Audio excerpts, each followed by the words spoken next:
Chapter 2053. Duque ordered, Valen, keep an eye on the magical ley line beneath our feet. If we're attacked, I need you to turn an area 100 feet deep and half a mile in diameter into a land of holy light within 3 minutes. Valen nodded. No problem. Give me an hour. Duque looked at the towering mountain at the edge of the camp that was a full 200 meters tall. Sylvanas. An old couple, old partners. One call was enough to let Queen Sylvanas know what Duque was thinking. With a wave of her hand, the 3 Windrunner sisters and Tyrant flew to the mountain. They would set up a sniper position on the mountain. There was nothing they couldn't snipe within a 10-kilometer radius. Even though Argus had slightly different elemental laws, Queen Sylvanas easily set off with her sisters using Wind Riding spell, after adapting for a while. On the side, Hoof, Kalia, and Riataline brought a Naru to the camp's main hall. They were going to use the Naru's holy light to prepare a pure place for everyone to rest. The small-scale purification was done quickly. With a wave of Duque's hand, all the demonic furniture and decorations in the hall were burned to ashes by the fire elements. With a snap of his fingers, countless hands of magic took out the storage from Duque's dimensional bag. There was a typical human-style red carpet, carved wooden seats, and even a large alliance flag that was 8 meters by 3 meters. The entire hall was decorated in Eridar style, and the inside was completely an alliance conference room. Everyone around him didn't know whether to laugh or cry at Duque's meticulousness. With everything ready, Duque felt comfortable. Let's begin. At this moment, all the elites of the alliance who had followed the spaceship to Argus, be it the scattered demon hunters, the paladins of the Silver Hand, or the selected clergies, felt an inexplicable throb in the hearts of these alliance professionals. One by one they turned around and looked at the center of the camp. What they saw was a mysterious world of arcane magic. In the surrounding sky, the green evil visible to the naked eye was all frozen. The evil energy was like a frozen popsicle, motionless. There was neither the sound of wind nor the chirping of insects.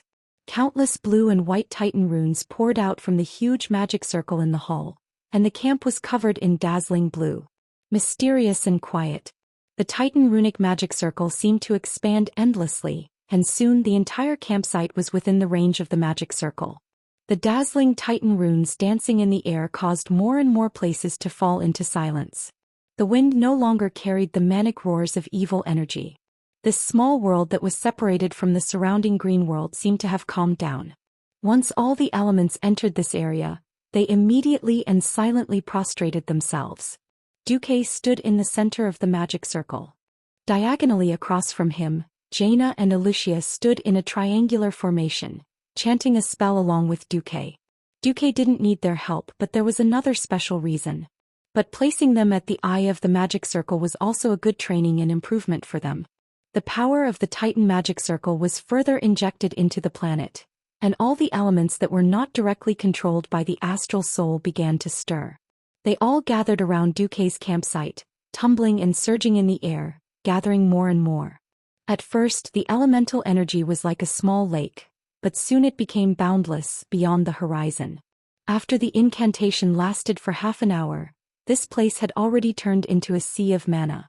However, for Argus, which was 100 times the size of Earth, this power was still relatively weak compared to the fallen Titan Argus, which was born from the planet.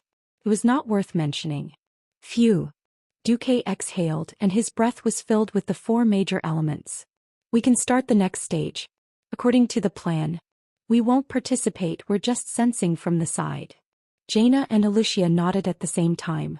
Duque spread his hands and used the hand gestures to cast the spell. On the sea of magic, it was as if 12 bright moons had risen.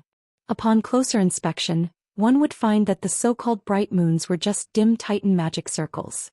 With the operation of the magic circle, the turbulent sea of magic began to lack waves, and in the end there was not even a ripple. The 4 major elements were clearly not connected, but they were mixed together harmoniously. It was like a child's careless painting.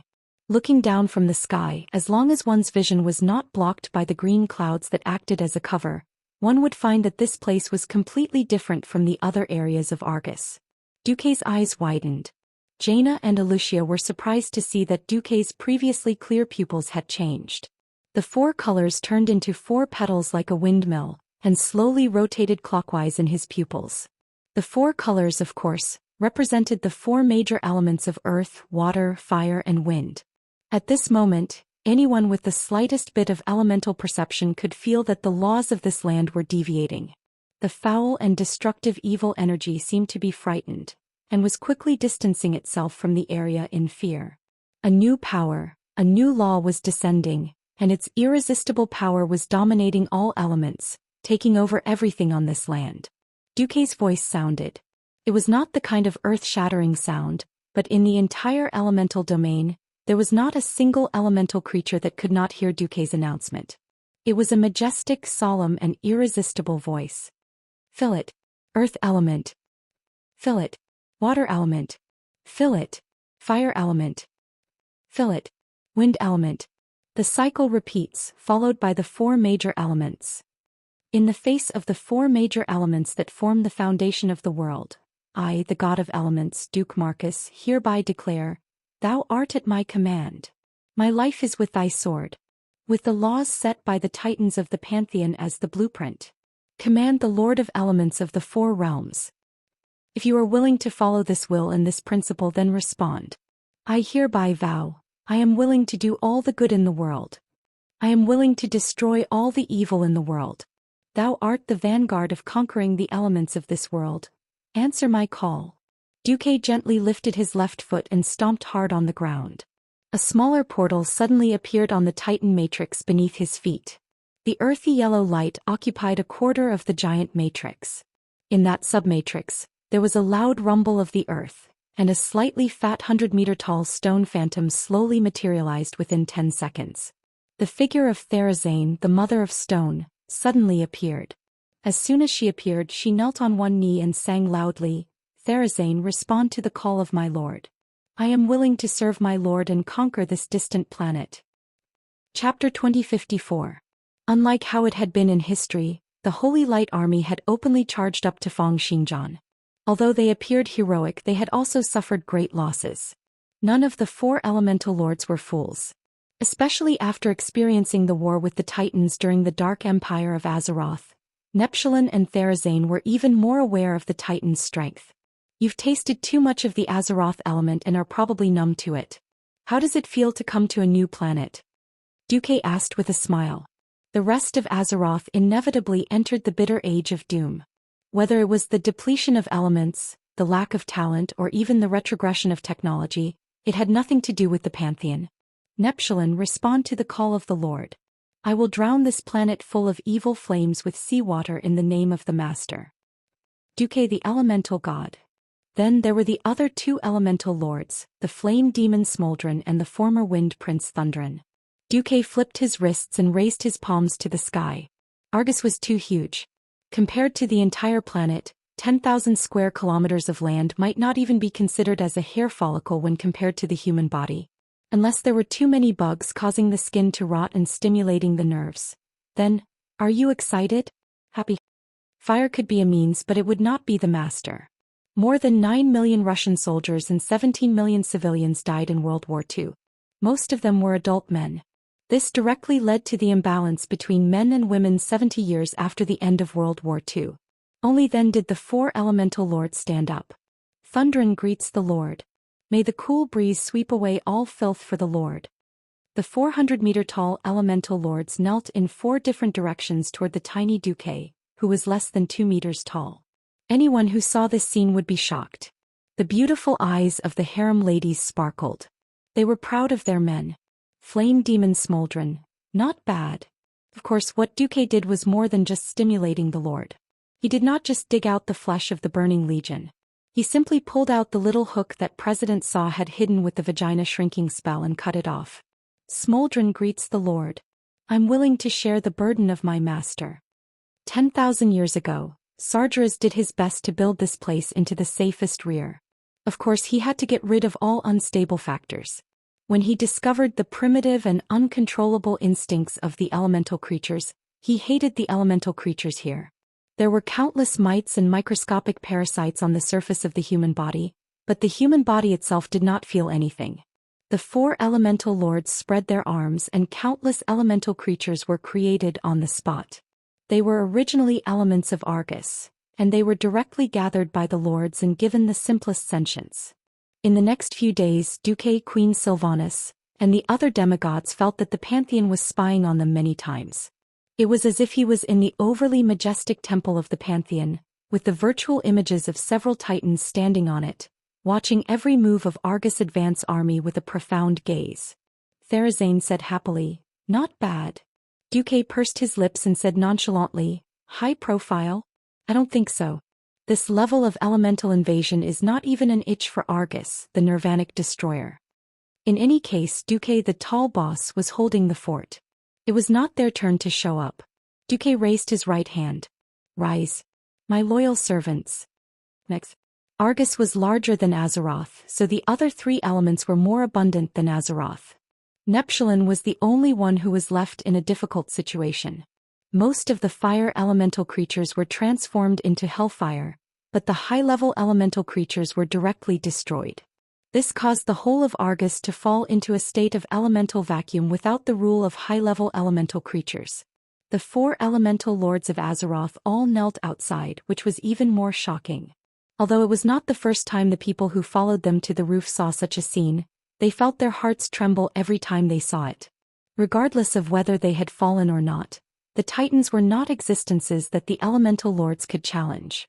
Duque knew very well how dangerous a world war could be to a people and even to the whole world. The Pantheon and Draenei were responsible for getting the spaceships, and they sent the elite Azeroth professionals to Argus. That kind of siege simply didn't treat elites as elites, they were just cannon fodder. The elemental creatures that were created instinctively followed in the footsteps of their creators, killing in all directions. The 4 elemental lords all let out strange, inhuman cries. The ancient elemental language expressed the most primitive excitement and excellence. Simple violence was effective, and it was what he was best at. Duque raised his right foot and stomped on the ground. This time a quarter of the magic circle rotated at high speed. After a few seconds, a similarly burly dark blue sea giant appeared out of thin air. He also knelt on one knee. Regardless of whether they won or lost, the Pantheon could just run away. With a thought from Duque, a large round hole appeared at the top of the hall. A throne made of fire, ice, and arcane elements slowly lifted Duque up to the roof of the building. 2 seconds later, a dazzling flame giant and an inverted triangular wind elemental creature appeared at the same time. Now the entire Burning Legion was in the dark and did not know what was going on. Neptulin frowned. "I'm not feeling well." Even Jaina was sensitive enough to notice the change in Duque's prayer. She was also staring at Duque. There was not a single fire elemental creature among the higher-ups of the Legion. Duque smiled mysteriously and put his right index finger in front of his lips. It was a gesture for silence. "Shoo." Not far away from Duque, Queen Sylvie, who was sitting in the air with her legs crossed and her body supported by the wind, teased, "Yo, you're really high profile." Although the Burning Legion was going to die, they still wanted to preserve as much of Azeroth's vitality as possible. Argus was basically a virgin land that had not been developed yet. That was why Duque used such a sneaky method. The 4 elemental lords showed different attitudes. Argus had been modified into the Burning Legion's fire domain. There was pitifully little water on the planet, and Neptulin was definitely the most uncomfortable one. Then what are you waiting for? Conquer. Duque pointed into the distance where Nirvanic Argus was. Other than that place, everything else is your hunting ground. Go and take all the unclaimed elements for yourself. Walls and whatnot did not exist for the elemental lords. In their elemental vision, Duque's glorious figure could be seen clearly. "Not bad," Thunderland rumbled. Chapter 2055. Duque sneaked over to Argus to raid the Burning Legion's home base, using the entire Azeroth as a feint. Whether it was the time or the situation of the battle, even the Titans of the Pantheon were amazed by the speed of the attack. In the entire allied army, only the leaders of the Alliance, the Titans, or the demigods knew that Duque had left with his men. The allied army, even Marshal Taylor and the others, didn't know that Duque had gone to raid. The Burning Legion was even more in the dark. In fact, when Duque had the 4 elemental lords take over Argus' elemental authority, the allied army's powerhouses had only advanced to the 3rd boss of Sargeras' tomb. By the time Kil'jaeden realized that something was wrong, it was already too late. The chaotic nature of the Burning Legion made Argus look like it was heavily guarded, but in fact after passing the external inspection, it was just a small matter. Initially, Duke had prepared for the worst, such as how he would forcefully land when the defense line outside the planet was discovered, or how he would be besieged after landing, and how he would defend while forcibly seizing Argus elemental authority. In the end, there was no use of any contingency plans. This was like winking at a blind person, but it was actually quite cool. Just like that, Duque corrupted himself in his temporary palace, camp, controlling everything, throwing the work to others or the elemental lords working below, and focused on monitoring the Burning Legion's messy affairs. When Duque confirmed that the Void Lords around him were all dirty and conflicted, True Mirror Image was activated. Today he pretended to be an Eridar wizard to attack another faction, and an hour later he pretended to be a demon to attack a third faction. In just 3 days he easily turned Argus into a mess with the territories of the lords that spanned over 1,000,000 square kilometers around Antorus' burning throne. None of the Eridar higher-ups could find anything, because the cause of the disputes was very simple: complaints. The attack on Azeroth was not going smoothly, and many long-existing conflicts began to erupt under the cloud of failure. A demon said that another demon was a coward, and another accused the other of holding them back. Whether it was cursing or blaming, to put it bluntly, it was a bunch of dogs barking at each other. This was because they were the first demons to die in Azeroth. After 10,000 years of adjustment, not all demons would roll into the twisting nether after death. After some high-ranking demons died, their souls would return to Argus. All sorts of fights, big and small, and even all-out wars between lords broke out. At first, it was not noticed by the higher-ups of the Burning Legion. The battle quickly spread like wildfire. By the time the demon lords who stayed behind realized that something was wrong, it was already a civil war. The Burning Legion's ruling structure was quite standard. It was a typical tree structure where 1 gave birth to 2, 2 gave birth to 4. Under Shaman were Archimonde and Kil'jaeden. When these 2 deputy commanders were not around, the power within the army fell into the hands of the matriarch of the Destruction Witch Guild. As the most depraved and fanatical followers of Sardras, the witches bore an evil mission: to twist the fallen titans into the unstoppable pantheon of darkness. Every matriarch had her own signature torture method. The screams of the victims would ring through the halls of Antorus. It was said that neither mortals nor demons could resist their whispers. Therefore it was only a matter of time before the Titans collapsed. Their most successful example was, of course, helping Sardras deal with Avenger Agrima. This caused their status in the army to rise, and they were second only to the 2 deputy commanders. In the Witches' Guild there were a total of 4 matriarchs. The first to speak was the Mother of Flames, Nora. She had red skin, 6 arms, and a 4-story tall body. Her body was always surrounded by circles of fire elements, and she always liked to carry 2 greatswords that were more than 10 meters long. "Are those bastards crazy?" Hehe. The green-skinned Mother of Shadows, Tima, chuckled. "Anyway, it's just a bunch of trash causing trouble. If they want to fight, let them fight. Anyway, once you die in Argus you can't be resurrected, so we don't have to worry." Idiot. Didn't you sense anything?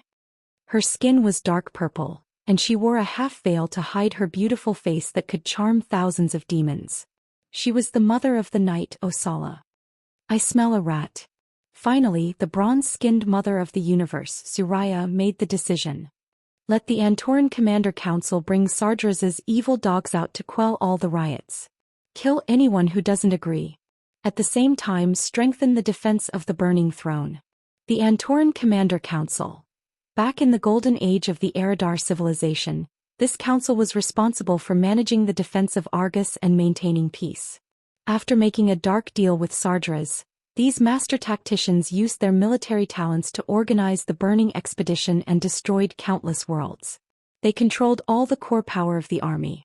As long as there was an order, they would mercilessly use this terrifying power to destroy anyone who went against the will of the Dark Titans. It could be understood as the central army of the Burning Legion, while the Void Lords of other races led the local armies of their respective mountains. As for Falg and Shatug, who were infused with flames and shadows, they were Sardras's precious pets. These evil dogs were born to kill and enjoyed destroying their master's enemies. As long as they appeared anywhere other than the Burning Throne, it would be no different from Sardras's arrival. Matriarch Suraya was using her trump card. The cautiousness of the four matriarchs quickly paid off. They discovered a group of demon hunters attempting to infiltrate the burning throne. There weren't many, only 5. When they used the cruelest methods to interrogate them, they didn't get any useful information. Although not every demon hunter could withstand soul interrogation, the ones who confessed only said that Illidan wanted them to go to the lowest level of the throne to find out about Agrima the Avenger. Why would that traitor Illidan want to find out about Agrima? How did he find out about Agrima? Where's Illidan? Isn't he in Azeroth? The series of questions put the matriarchs in a difficult position. They also lacked information. But this was what Duque wanted to do. These demon hunters weren't dead, but a different kind of feint to make the army leaders think that there was a thief, or some hidden enemy that wanted to attack the burning throne. For the sake of stability, the matriarchs made the decision to shrink the defense line. But they didn't think that it was necessary to kill Jaden, who was in the middle of an expedition, just a few demon hunters and thieves. No one would have thought that Duque's plan was actually outside the burning throne. On the morning of the 30th of September year 36 of the Dark Portal, the entire planet Argus suddenly shook violently. Chapter 2056. Most of the elements and creatures on the planet were just extras to the planet itself. Like in the World of Warcraft game, a fallen titan transformed into a giant, less than 10 stories tall to fight the players. This was simply unthinkable in the world of Azeroth. It was extremely difficult for titans to enter other worlds because of their large size. If they could shrink to the size of the Guardians, Shaman would not have been unable to pass through the portal in the Ancient War. It was extremely difficult and painful for a titan to shrink to a height of less than 100 meters. It was like a 2-meter-tall man forcing himself into a drawer. Even if he knew how to shrink his bones, it would still be a pain in the ass. If it was not necessary, such as to pass through the portal, where would a titan shrink so small? After Therazane's elemental probing, Duque roughly determined the volume of the lowest level of the burning throne. It was a huge hole 3 kilometers high and 100 kilometers in diameter. Taking into account factors such as comfort, Duque estimated that Argus the Nirvanic would be about 1,000 meters tall in its normal state. As for the mass, it was probably in units of 10,000 tons. This deduction left all the Alliance heroes dumbfounded. If everyone rushed to the burning throne and suddenly found that the enemy was this size, they would probably retreat in despair even if they were not wiped out. There was no hope of success in challenging an enemy that was not on the same level. After weighing it, even if they used their most powerful attacks, they would only scratch the Nirvanic. Hearing this information, Hoof stuck out his tongue in shock. Duque was not surprised at all. Titans referred to very, very large existences. Since the Titans of the Pantheon are formed from the souls of planets, Argus, the fallen Titan, would not be too small even if it was malnourished. Otherwise, why do you think I had to sneak into Argus and plunder the elemental resources here first? After Duque dispersed the 4 elemental lords to cause trouble, and then used a diversion to confuse the higher-ups of the army, on the 16th day he finally could not hide it anymore. The huge planet Argus was covered in dark energy and the entire planet was green. That strange light green color itself represented an immeasurable amount of destructive energy. Energy that destroys life and souls. The energy obtained by destroying planets and galaxies. These energies had made Argus stronger. But the chaotic nature of the dark energy had also reduced the perception of Argus the Terminator. For example, a patient in the final stage of diabetes would often get injured due to a careless wound, causing the wound to fester, and even the entire arm or leg would need to be amputated. Being numb didn't mean that one couldn't notice the wound. When the wound was big enough, it was impossible not to notice it. Furthermore, in order to prevent Smodron and Therazane from controlling too much of the fire and earth elements tainted by evil energy, Duque had set a time for them to return every day to be baptized by the holy light. After more than 80% of the water element, 43% of the fire element, 55% of the wind element, and 41% of the earth element on planet Argus were forcibly seized by the 4 elemental lords, Argus the Terminator finally realized that something was wrong. Roar. It was a world-shaking roar that resounded throughout the entire Antorus burning throne. Who is it? Who is robbing me of my resources? Despicable thief, come out. Argus the Terminator's furious roar alarmed the entire upper echelons of the Burning Legion, including of course the Havoc Witches. They split into 3 groups. the two matriarchs stayed behind. The matriarch of flames, Nora, rushed out of the burning throne to personally patrol, and the matriarch of the universe, Soraya, rushed to the end of the burning throne. Argus, what the hell happened? After venting his anger, Argus finally said, "Elements. My elements have been stolen." No, a total of 4 extremely powerful elemental thieves have stolen a large portion of my control over the elements of the entire planet. The matriarchs were all extremely cunning beings. Perhaps their lack of imagination made them unable to immediately associate it with Duque's bold and unconstrained fighting style. Since Argus mentioned 4 powerful elemental thieves, it was not hard to imagine the culprit. To be able to steal the power of a titan, this elemental creature itself was very strong. Besides, it was either they didn't come or there were 4 of them. Soraya suddenly came to a realization. Damn it!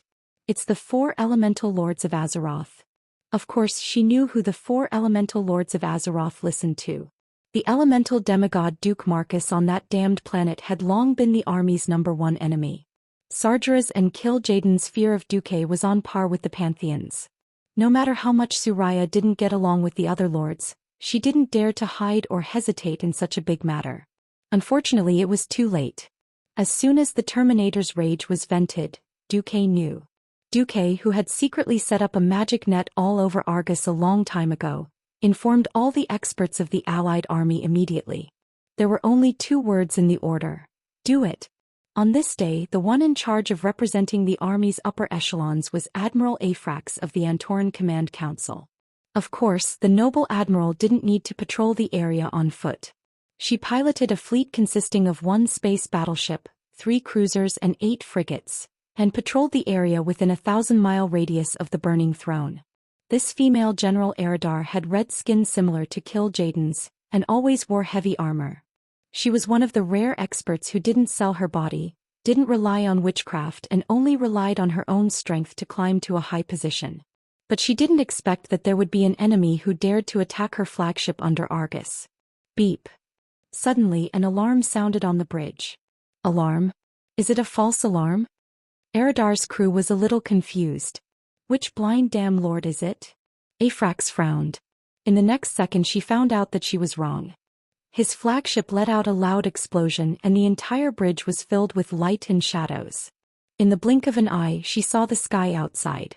It wasn't something displayed on the screen, but an extremely powerful existence that directly destroyed the deck of the flagship, passed through the large gap of the height of 3 people and killed its way in. An arc blade surrounded by evil green light easily cut open the stomachs of a few elite demons that rushed up, and the perpetrator entered the admiral's sight. The first thing she saw was a pair of curved demon horns that were no different from those of the Eridar race. A hybrid demon? Aphrax frowned. Chapter 2057. She suddenly understood why she couldn't find the enemy. These self-proclaimed demon hunters had injected the flesh and souls of demons into their bodies. After suppressing the souls of the demons, they used the power of the demons to attack the Burning Legion. However, the Legion lacked effective detection methods. Unlike those who played with the holy light, those guys were as obvious as lighthouses in the dark in the eyes of the demons. These half-demons, on the other hand, were no different from ordinary weak demons in terms of smell and other senses. But after seeing who it was, Sfrax suddenly stood up and gritted her teeth. Illidan's storm rage?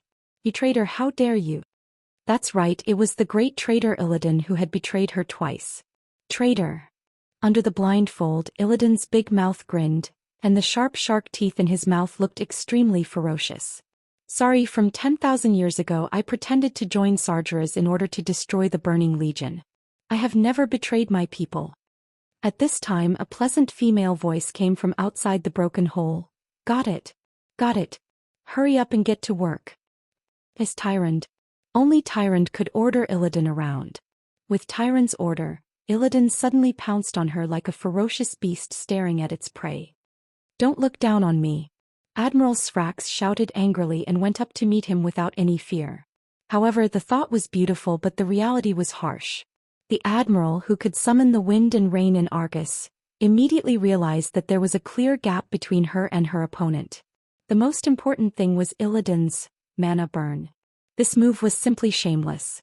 By activating all the evil energy in the surroundings and using a curse to directly hit the opponent's magic circuit, It would produce an explosive effect. High-level Pharaoh definitely had more than one magic circuit.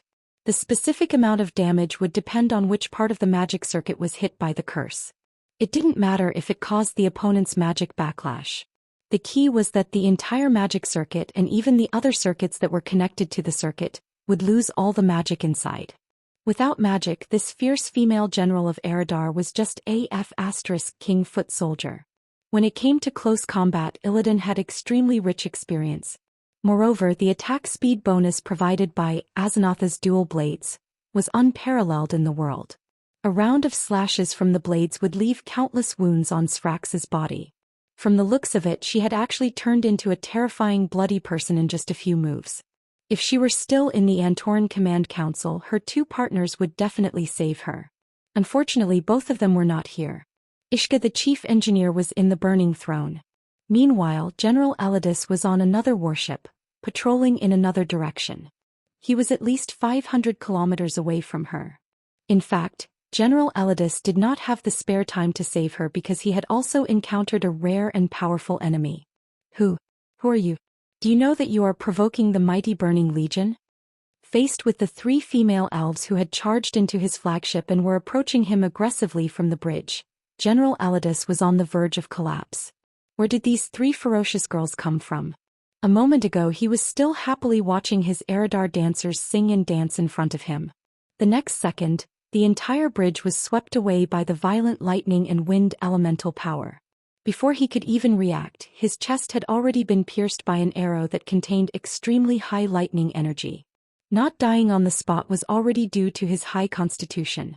Ordinary Void Lords would have already knelt down. Provoke? The female elven demigod who was the leader let out a light laugh. My man once killed a clone of Sargeras. He enjoyed the glory of a godslayer. I will reluctantly list Argus the Silent Destroyer as my prey. As for you. She did not continue speaking. Her sisters had already raised their divine longbows and gave the final blow to this Eridar general. Not only the two Eridar generals but also Sargeras' two pet dogs. They followed in their footsteps and died in the ambush. They were originally very strong, like the three heads of the Antoran Parliament. They had a series of special combination skills such as life-sharing.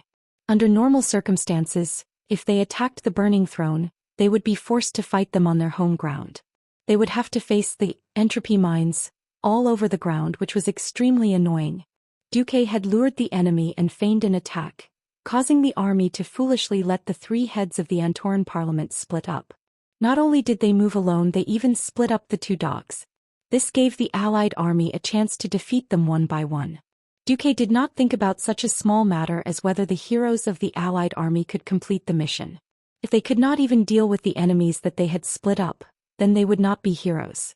In the past, Duque would be very happy if he could get rid of the opposing boss in advance. When one's strength and status were high, there were some things that he did not care about. From the beginning to the end, Duque's gaze was locked on the last two titans in the Antorus Burning Throne. Other than the two of them, there were no other bosses worthy of Duque's attention. Getting rid of the second and third bosses in the Burning Throne in advance was just a small appetizer. When Duque said attack, it included the order to serve the main course. The sky here was too disgusting and it was full of hatred. The chaotic evil energy created violent turbulence, and no flying creature could fly in such a sky. When Prince Thundran occupied the Nether River, where the Burning Throne was, everything was possible.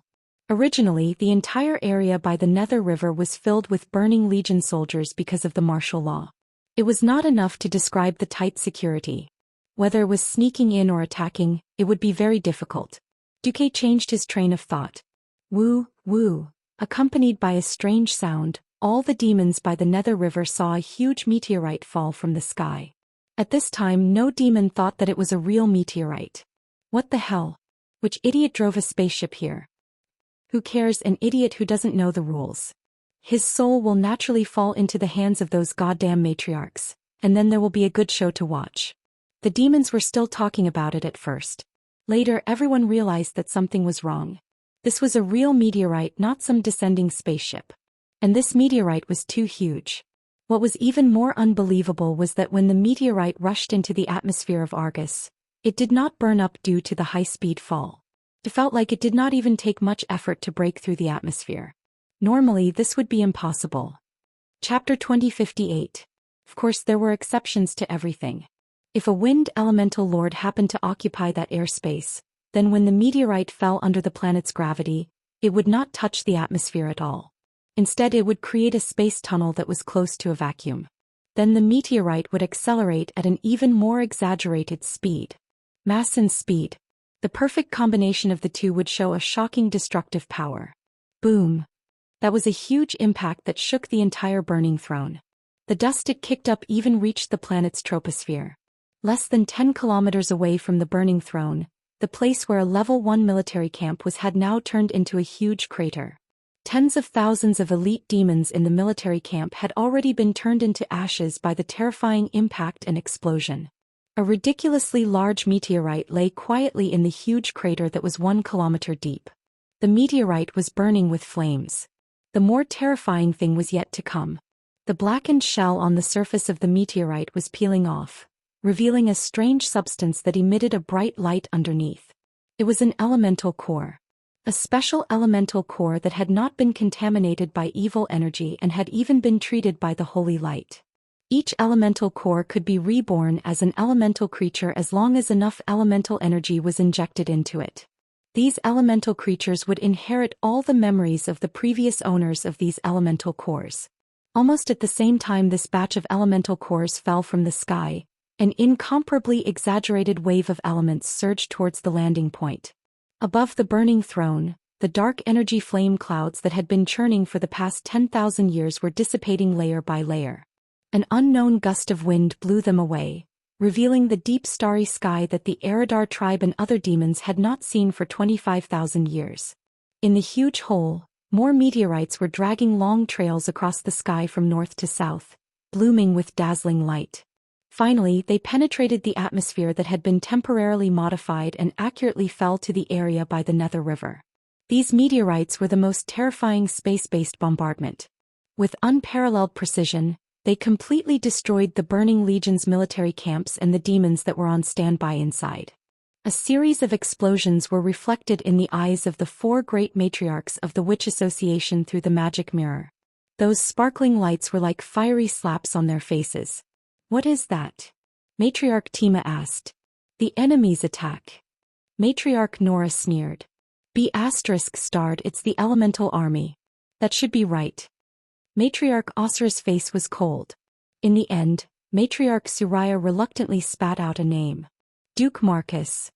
No matter how much the 4 matriarchs schemed against each other, no matter how much they disliked each other, they knew that once something happened to the burning throne, Sardras would skin each of them alive and make their souls wail in endless purgatory for eternity. Issue a Class 1 warning signal. Have all the lords of Argus bring their soldiers to the burning throne region. You are allowed to freely attack any suspicious enemy. Prioritize attacking elemental creatures.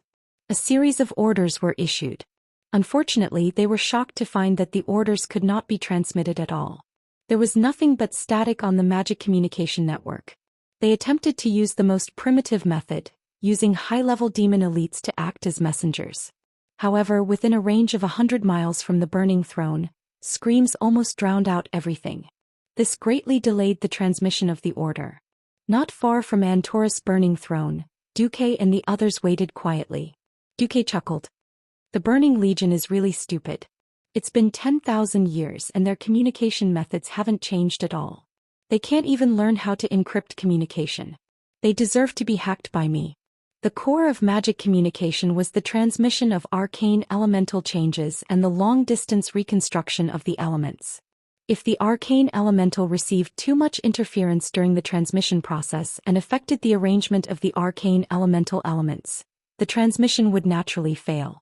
One had to know that the Earth that Duque had transmigrated to was a world that already had all kinds of cryptocurrencies, new cryptography and blockchains. In the 10 years of preparation, Duque had long since upgraded the Alliance's magic communication system. Who would have thought that compared to the Alliance, the Burning Legion would only use the earliest Morse code communication method? Even an idiot would know that SOS was a call for help. Duque even had the opportunity to use the True Mirror Image spell to impersonate the appearance of the four matriarchs and issue all kinds of unreliable orders to the lords of Argus. For example, if a lord of the abyss betrayed him, he, the lord of the Doomsday Guards, would quickly go and destroy him. In turn, he would issue a similar order to the lord of the abyss. They had always been at odds with each other. After receiving the order from the Burning Legion's higher-ups, the Void Lords below fought even harder. Army to rescue the king? Sorry, that didn't exist. The bombardment of the meteor shower around the burning throne had long destroyed more than half of the area by the Nether River. Countless ancient buildings in the style of Eredar were completely razed to the ground. Almost every main road leading to the burning throne was destroyed or blocked. Every large military camp let out a destructive groan in the flames. While the meteors that fell from the sky destroyed the land, they also built huge craters on the spot. What exactly happened? An Eredar demon who had luckily survived the meteor attack looked at his surroundings in a daze. The flames were spreading endlessly. He looked at the potholes on the ground, the ghastly cracks, and the corpses of his companions all over the ground. It had been too long since Argus had suffered an attack of this scale. This completely exceeded the concept of the Void Lords fighting each other. This is... He did not even have the time to complete a sentence. An ocean that should not have existed in Argus had completely drowned him. It was the long-awaited azure blue ocean. A large amount of water was truly fatal to demons who were used to high temperatures. The cold seawater frantically washed against his burning skin, forcefully turning his dark blue skin brittle like a blender. It tore off his skin, revealing the high-temperature muscles, bones, and organs. Then, under the washing of the icy water, everything became brittle over and over again until his entire body was crushed by the seawater. In the burning throne, the four matriarchs looked at the distant scene in horror. It was a huge crater that rose from the ground. The huge mountain wall that was more than 200 meters tall surrounded the entire burning throne. The violent water that came out of nowhere filled the entire space in the crater with water. The burning throne was like a traditional hot pot with smoke coming out of it. It looked extremely ridiculous. The army of millions of demons was reduced to dregs in this ocean. The matriarchs were momentarily stunned. Chapter 2059. God. What was a god? In the eyes of the primitive and ignorant natives, any existence that could use a bit of extraordinary power was a god. For example, a mage that only knew level 0 spells. Or even a modern person that knew how to make fire by rubbing. But the Burning Legion did not have such a country bumpkin. Over the past 25,000 years, the Burning Legion had seen countless civilizations in their expeditions, and they had also destroyed a planet with this number as their base number. In this vast and boundless universe, the only recognized god was the Titan. They had the most exaggerated power, able to move mountains and seas, wantonly creating life and destroying life. It felt as if a random thought had appeared in the minds of the Titans, and it could easily trigger the birth of a brand new galaxy. It was as if a universe was born and destroyed in the blink of an eye. In a sense, the Burning Legion was the successor of this distant legend. There were a total of 3 fallen titans in the Legion. Under the fallen titans, even if it seemed chaotic, there were different levels of demons that took charge of different laws and orders. It was the same for the Pantheon Temple. They weaved different laws and orders, allowing them to interweave with each other, forming all the mountains and rivers, the sun, moon, and stars that could be seen in the mortal world. Complementing the change of seasons on the planet, the awakening of day and night, the 4 major elements that flowed and operated gave birth to new life and civilizations. Perhaps only at this stage could one be called a god. Everything that happened around Antorus' burning throne could actually be called a miracle. After the 4 elemental lords of Azeroth obtained the elemental authority of Argus, the result of their combined might was to destroy more than half of the region by the Stygian River in a short span of a few dozen breaths. Other than the demons that were patrolling outside or had left the camp due to various reasons, the demons that stayed in the camp were unable to escape the fate of total annihilation. Those that were lucky enough to not be crushed to death by the first wave of falling meteorites were drowned by the elemental army or died in the incomparably huge Forged Gods Sea.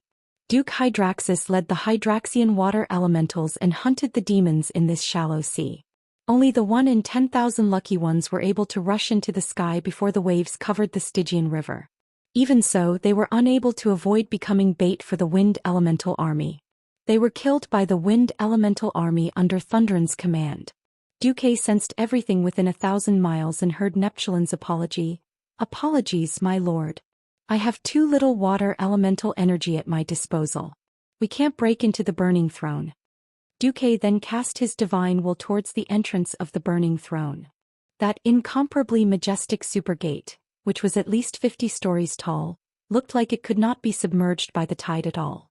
Neptulin channeled water elemental energy into the throne, but the extreme heat from the throne evaporated every single drop of water that passed through the door. It was like an active volcano erupting from the bottom of the sea. A huge amount of water vapor rushed out of the water surface, and the rising water vapor column was actually 1,000 meters high. The water vapor column, which was full of dark energy, had become the new wonder of Argus. Duque comforted Neptulin. "Don't worry. You've done well." It was different from the 71% water body on Earth. Argus might not have been like this in the past. Ever since the Burning Legion took charge, the entire planet had been walking further and further down the path of no return. Even though Neptulin had found a lot of underground water with the help of Therazane the Stone Mother, the volume of underground water was less than 10% of the entire planet. Most of them were water bodies that could not be used. With too little water, the entire planet would lack cohesion, and without any external force, it would fall apart as the planet rotated on its own. If Neptulin were to attack the burning throne, the carrier of the astral soul, with so little water elemental energy, it would be difficult for him. At that moment the Balrog Lord Modron came. He knelt on one knee, raised his hands and paid tribute to Duque. It was a small pinch of fire elemental energy. It looked really small, especially when compared to his huge body. No one dared to underestimate this elemental energy that was only the size of a human campfire, because this tiny flame was as bright as an entire star. It was impossible for a mortal hero to look at it directly. With that brightness, one would definitely go blind if they stared at it for 2 seconds.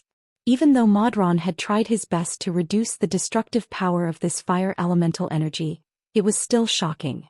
With a gentle wave of his hand, Duque wrapped it in a purplish-blue Titan rune weave. At some point hundreds and thousands of mages hovered in the air around Duque. Their faces were still clear, but their bodies had become translucent. They were once the mages on the front lines of the Alliance. After falling on the battlefield, they chose to integrate their souls into the weave. In the sky, a Titan rune magic circle appeared. The mysterious purplish-blue light connected the edges and passed through the heads of the magic staffs in the hands of the soul mages. The light shot back and forth between the staffs, forming a huge Titan magic circle made up of countless smaller Titan runes. This magic circle formed a huge concentric circle above the head of the burning throne. It was a huge inverted conical three-dimensional magic circle that was almost tit for tat with the Antorus burning throne. In the end, Duke raised his artifact staff, Atish, legendary staff of the Guardian, and the 3 crows circling and dancing on the top of the drumstick drew the last and thickest stroke on this mystical giant magic circle that looked like it was about to pour down the sands of time. Duque's gaze transcended time and space. It was the gaze of judgment that looked down on the billions of evil creatures in Argus. It was the gaze of pride and anger that looked down on this scorching, stinking and decaying world. "It's not that I don't want to, it's just that it's not time yet. When the time comes I'll report everything," saying a proverb from the ancient celestial empire. His voice added a touch of mystery to the activation of this huge Titan magic circle. Duque looked at the huge door that was constantly spewing flames with a cold, black gaze, and tilted the magic staff in his hand slightly. Faceho. Authorization from the Pantheon. Kihu. Backlash from the endless universe. Scrifo. Summoning the resentment of billions of creatures. Cute as Jajo. Guidance of the stars. The last sentence was surprisingly in the common language. Retribution with destruction. The small cluster of flames that was just offered by Smodron stretched to its maximum length in the short span of 1,000th of a second, turning into a huge flame spike that was more than a kilometer in length. This spike pierced through the center of all the conical magic circles. Finally, it pierced down. The super fire elemental core, which was formed by the aggregation of the most surging fire elements on this planet, was driven by the Titan array and strengthened layer by layer in a way similar to nuclear fusion before being shot out, forming a destructive power that could destroy the world. A bright beam of light with a diameter of at least 300 meters shot out from the layers of inverted conical magic circles, pointing straight at the center of Antorus' burning throne. Inside the burning throne, the demons were already in a state of chaos. Only the 4 great matriarchs of the witch coven gritted their teeth and tried their best to maintain everything in the throne. The defense system of the burning throne was activated. A huge green flame rune first appeared on the throne. With it as the center, green light suddenly burst out, forming a series of evil green halos. The halos quickly expanded into rings after rings. Countless evil runes naturally formed runic chains between the rings. Then 108 magic circles were formed one after another. The elemental spear that Duque mobilized the entire planet's fire element and used it as the foundation collided with the flame shield that the burning throne had accumulated for tens of thousands of years. Did the spear pierce the shield? Did the shield break the spear? The answer to this question was soon found.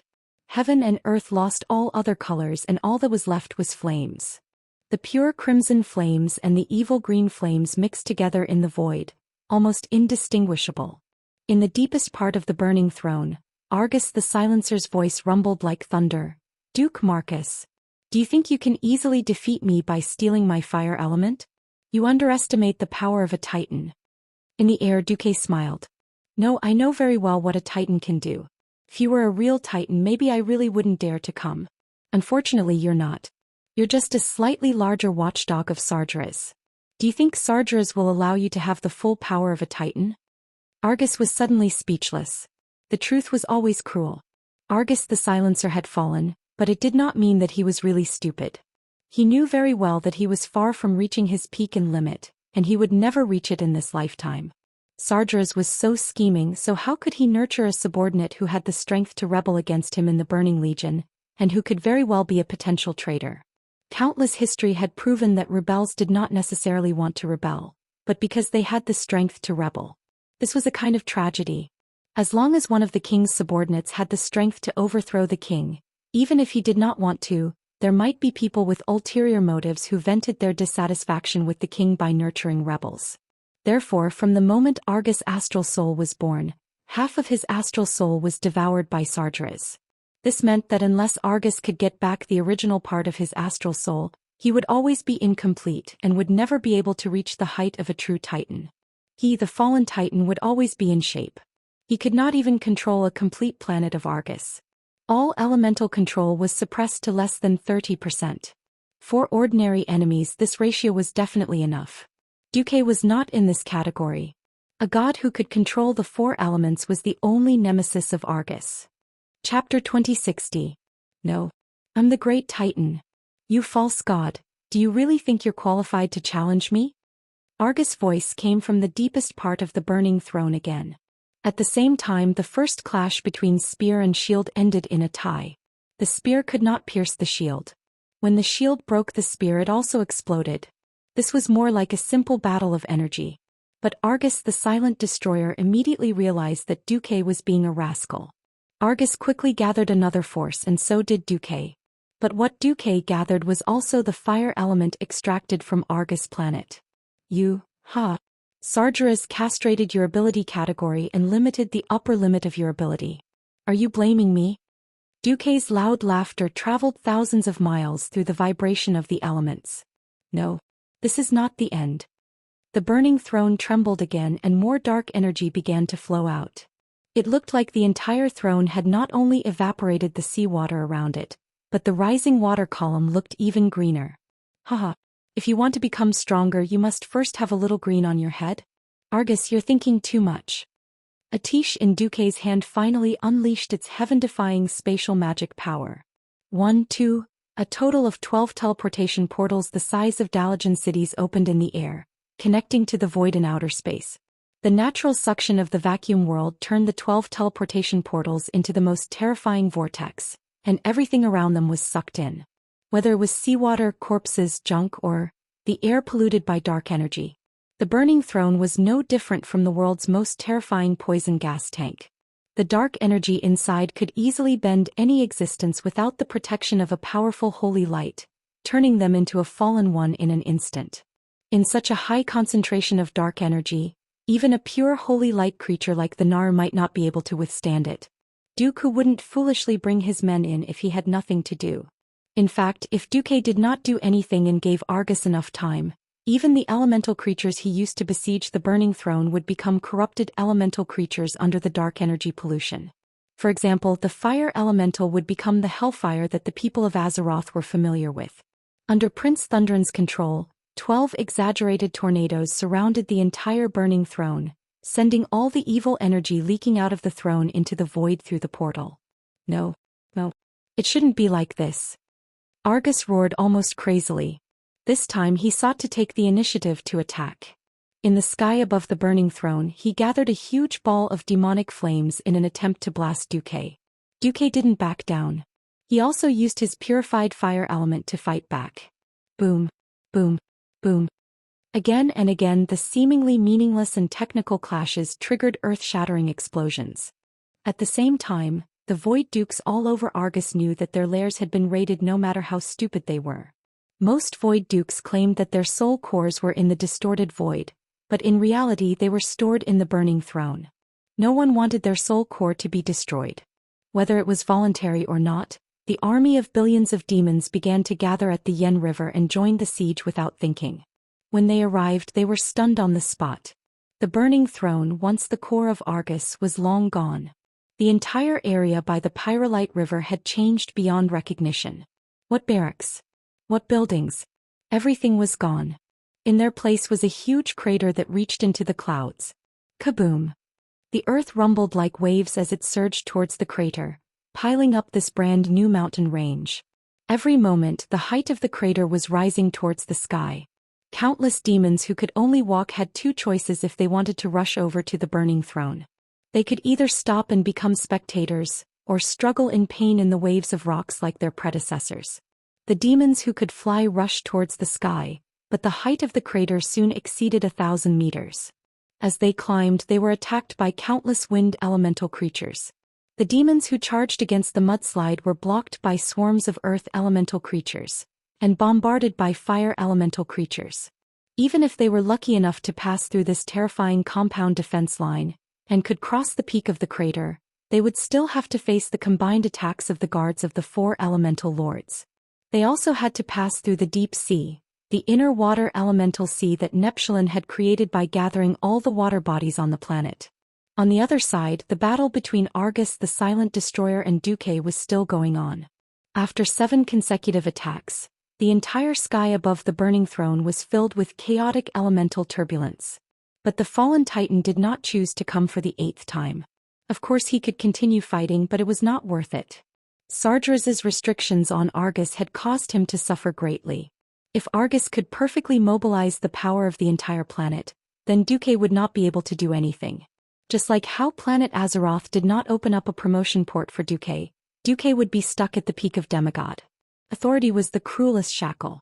Never being able to exceed that fixed ratio meant that Dooku could always find a loophole in Argus.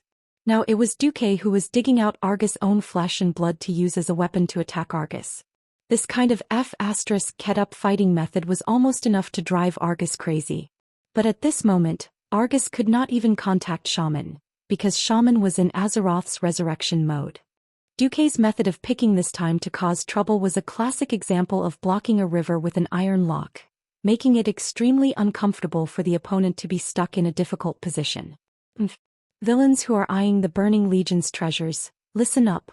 All the treasures are here. Come in and take them if you have the ability. The Silent Destroyer's thunderous scolding spread everywhere. Dooku smiled in response. I will. But have you washed your neck clean? I should be the one asking you this. If you want to enter the burning throne, you must be prepared to die. Argus could not be bothered to argue with Dooku, and after this scolding he did not speak anymore. Since the owner had opened the door to welcome the guest, Dooku naturally would not stand on ceremony. Just as Dooku was about to wave his hand to let Thug No. 1 Illidan attack, a huge humanoid mechanical creation climbed onto the outside of the burning throne with a rumble. Jurassic Terminator. Historically, this war robot was built at the core of Argus and was equipped with weapons that could destroy worlds. Its purpose of existence was to defeat the Holy Light Army. In this life, Dooku did not even know if this was the so-called Holy Light Army. Since it was an enemy, there was nothing wrong in fighting it. Chapter 2061. The size of the Terminator robot was actually not any smaller than the gigantic Prince Thunderin who was cruising in the sky. That height was at least 20 stories tall. In order to cooperate with the Terminators, the Burning Throne activated a certain evil spell formation. He did not hesitate to expend a large amount of dark energy to forcefully push away the raging seawater, exposing the entire building outside the Burning Throne to the air once more. Beside it was a wall of water that was close to 1,000 meters tall. The blazing throne quietly stood in this huge pit surrounded by water. The moment the Terminator appeared, it raised its head, which was glowing with the glow of inorganic electrons, as if it was looking up at the sky. It raised the two thick cannons on its shoulders and prepared to fire two heavy cannons at Duque. Oh! Duque snorted contemptuously. There was no need for Duque to make a move on such a big fellow. After absorbing a large amount of fire element from Argus, Modron had transformed. It had become more terrifying and huge. If it wasn't for his master, Duque, above him with his current strength, there was nothing wrong with calling himself the king of fire elements. Like a meteor, Smodron descended with a loud crash. His two hooves landed on the back of the Terminator's armor, and his claws pressed down on the Terminator's head. The Flame Demon Lord's huge left claw seemed to be able to tear through the clouds as it clawed at the junction between the helmet and the Terminator's helmet. The Flame Demon's claw erupted with a high temperature, and sparks swept across the sky, lighting up the entire battlefield. The Terminator let out an angry electronic roar. It attempted to stand up with all its might. As it swayed its body, the two huge cannons on its shoulders turned their barrels towards its back. It was obvious that it was unwilling to surrender just like that. Faced with the Terminator's two demonic cannons aimed at him, Smodron's flame demon face revealed an evil smile. Unfortunately, firstly, the Terminator could not see it. Secondly, even if he could see it, his poor intelligence would not be able to understand the meaning behind Smodron's smile. Boom. A thick green laser beam pierced into Smodron's chest. However, it was useless. Using the fire attribute to attack a Flame Lord was truly laughable. Under normal circumstances, if the Terminator's output of evil energy was high enough, he might be able to contaminate Smodron with a large amount of evil energy. Just like how water elemental creatures would turn into poison elementals if they inhaled too much venom, Smodron could also contaminate and corrupt them. Unfortunately, Duque had long been prepared for this. Golden spots of light filled with a holy aura appeared on Smodron's chest. If the Garossi Terminator had his own soul and will, he would probably scream in fright on the spot. How was this the Lord of the Flames? This was clearly the new leader of the Holy Light Flame Church. The purified fire elements were transferred from the Flame Demon's chest to his left claw in the blink of an eye. He viciously clawed at the Terminator's mechanical head. The sharp claws scraped against the hard metal skull, producing a shrill sound that could make a mortal collapse. Soon after, an ultra-high temperature of over 10,000 degrees Celsius spewed out from the tip of the claw, causing the Terminator's skull to soften in one breath. Poof, puff, puff. 4 claws finally pierced into the metal skull. The new Flame Demon King displayed his amazing strength, and with a series of metallic crackles he twisted the Terminator's head off. The Garossi Terminator was not a living creature, and having its head torn off was not enough to completely destroy it. A cold voice came out of the proud Flame Devil's mouth. Starflame burst. The fire elements that originated from Argus and had been refined to the highest purity by the Flame Demon King in the elemental domain revolved around Smodron's body and then converged into one. A new Flame Demon's hand was formed in Smodron's raised palm. But the size of this Flame Demon hammer was as big as an Alliance's flying battleship. This giant flame hammer that seemed to be able to stretch across the heavens and earth smashed into the Terminator's neck where its head was missing. There was a loud explosion like that of a nuclear explosion. If the Terminator was a living creature, this would have been an incomparably shrill scream. Within the huge metal body, countless beams of fire penetrated through the metal edges or some weak corners that outsiders could not detect. In less than 2 seconds, the Terminator exploded. The mushroom cloud-level explosion actually broke the Terminator mech into 2 pieces, and every joint on its body experienced the most violent explosion. Countless metal fragments shot out from the broken parts, sweeping everything within a kilometer. When the shock waves of the explosion finally subsided, countless fragments slowly fell from the sky. My lord, the road ahead has been opened. Smodron's huge body knelt down on one knee towards Duque, who was in midair. Very good. Follow the plan. Smodron flapped his flame demon wings and flew back into the sky. He would continue to form a line of defense with the other 3 elemental lords, preventing any Burning Legion Void Lords from entering the Antorus Burning Throne and hindering the duel between Duque and Argus. Duque looked around. Beside him, the group of Alliance heroes had long been waiting. Supported by Queen Sylvia's wind magic, everyone was standing in the air. There was an unconcealable eagerness on their faces. Duque smiled and pointed at the burning throne that was submerged in water. Let's begin. Vashti, in her Naga form, waved one of her arms, and the magical defense around the burning throne immediately began to collapse. A shattering sound came from the elemental domain. In an instant, the burning throne that had been exposed to the air was once again covered in water. However, Vashti's spell once again opened up a passage for the Alliance powerhouses to break through. A whirlpool with a diameter of 100 meters went straight to the side wall of the burning throne. There was a large hole that had been shattered by the impact of the water elements. It looked like Vashti had done something unnecessary, but that was not the case. That passage just now was in the hands of the matriarch hiding in the throne. No one knew what kind of attack the Alliance heroes would encounter when they landed. Something like a passage was always the safest in the hands of one's own people. Without needing Vashti's instructions, Illidan, who was the most anxious, was the first to rush down. He spread his demonic wings and his burly body turned into a black stream of light. Behind him, more Alliance heroes skillfully manipulated the wind elements that were under their control and began to fall at high speed in coordination with the acceleration of gravity. A 1,000-meter fall was definitely more exciting than parachuting for mortals. For these heroes who had trained their bodies to the limits of the mortal world, it was not a problem. The powerful impact was completely offset by the wind elements surrounding them. When falling into the burning throne, almost every hero smashed a large pit in the ground when they landed. The violent impact was perfectly poured onto the ground by the wind elemental shield. Chapter 2062. Large cracks spread across the solid floor tiles. The sacred land of the Burning Legion that no one had dared to desecrate for 25,000 years had been turned into a mess. Oh, we're finally here. All the Alliance heroes looked around and were extremely emotional. In the distance, the elite demons hidden in the corners of the burning throne surged in like a tide. This number. Kalia frowned slightly. What are you talking about? You should be used to this level of demonic attacks, right? Don't make me doubt the strength of the invincible Alliance hero team. Illidan said with a hint of playfulness. But at this point in time, does the Alliance hero squad still need to prove themselves? Duke slowly descended under the support of a cloud of fire. Feeling Duke's gaze, Illidan curled his lips and turned his head to look at the demon hunters that had followed him down. Little ones, the heroes of the Alliance have always fought against these guys and won. Don't let them look down on you.